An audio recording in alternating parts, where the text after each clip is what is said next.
First of all, we discuss about the accounting equation.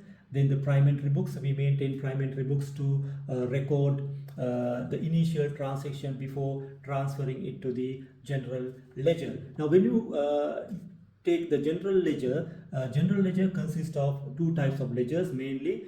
First one is the general ledger, and the second one is the subsidiary ledger. This subsidiary ledger also can be categorized into two categories. Two types of ledgers are there. One is the debtors ledger and the other one is the creditors ledger.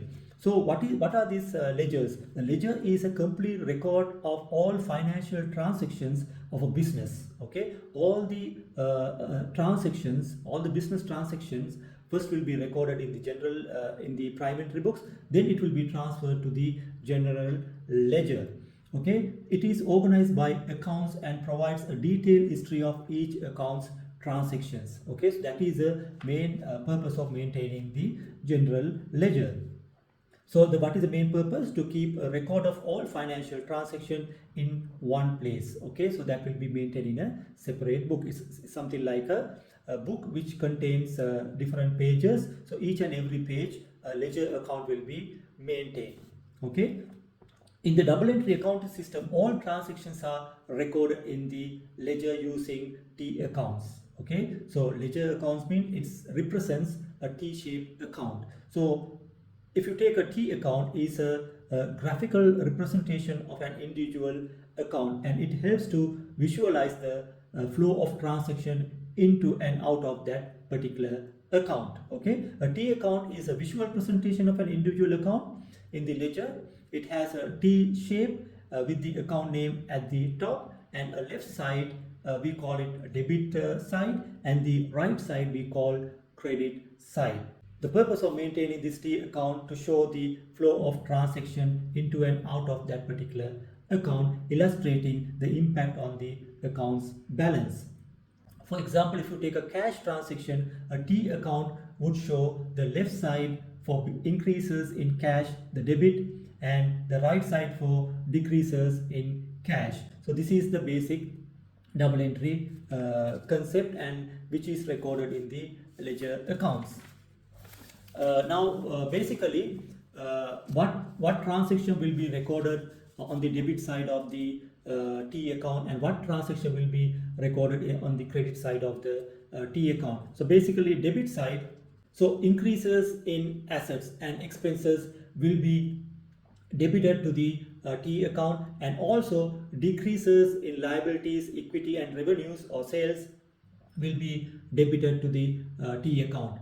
Then the credit side of the T account, what sort of transaction will be recorded? So on the credit side, increases in liabilities, equity or revenues will be recorded on the credit side of the T account, and also decreases in assets and expenses also will be recorded on the credit side of the T account. So we were discussing about the types of ledger. The first one is the general ledger, and the second one is the subsidiary ledger. So subsidiary ledgers are additional sets of accounts that provide more detailed information about specific subsets of accounts in the general ledger. They allow for detailed tracking and management of specific types of transactions, such as accounts receivable, which is known as debtors ledger, and accounts payable, which is known as creditors ledger. These subsidiary ledgers are linked to the general ledger. Transactions recorded in the subsidiary ledgers are summarized and periodically posted to the corresponding accounts in the general ledger. We maintain a control account. This dual entry system ensures that the account equation remains balanced and provides a comprehensive view of company's financial position. So basically, when you take the subsidiary ledger, there are two types of ledgers. We have debtors ledger and the creditors ledger. In the debtors ledger, what we maintain is the individual customer balances. All the transactions with the individual customers will be recorded in the debtors ledger, and to control this account, in the general ledger we maintain a separate control account. And also the creditors ledger, what we do is we maintain individual suppliers transaction in the creditors ledger. To control this account, we maintain a control account in the general ledger. Finally, let's look at the double entry accounting concept.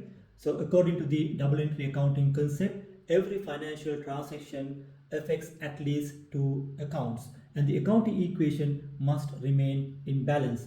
The principle is expressed as assets equals equity plus liabilities. The total of assets should equal to the sum of equity and the liabilities.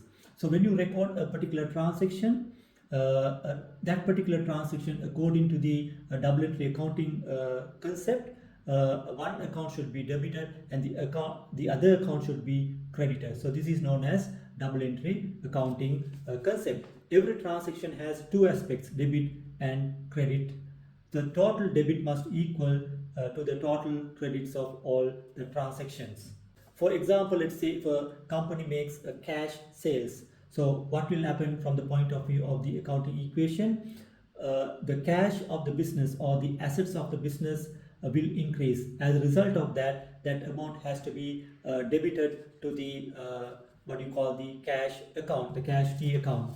Then what happens? There is a cash sales, therefore the company has made sales, so that will increase the equity. So therefore the sales account has to be credited. And also if a business takes out a bank loan, what happens is business receives cash, so therefore the cash account, it's an asset account, asset increases, therefore you need to debit the cash account or the bank account. And on the other hand, it increases the liabilities. The business has to pay back this loan to the company, so they are to the bank, so therefore it increases the liability. Increase in liability has to be credited. So this is basically the double entry accounting concept. So with regard to this particular topics, I have made a separate video on this particular topics. So what you can do is I will just put the link below.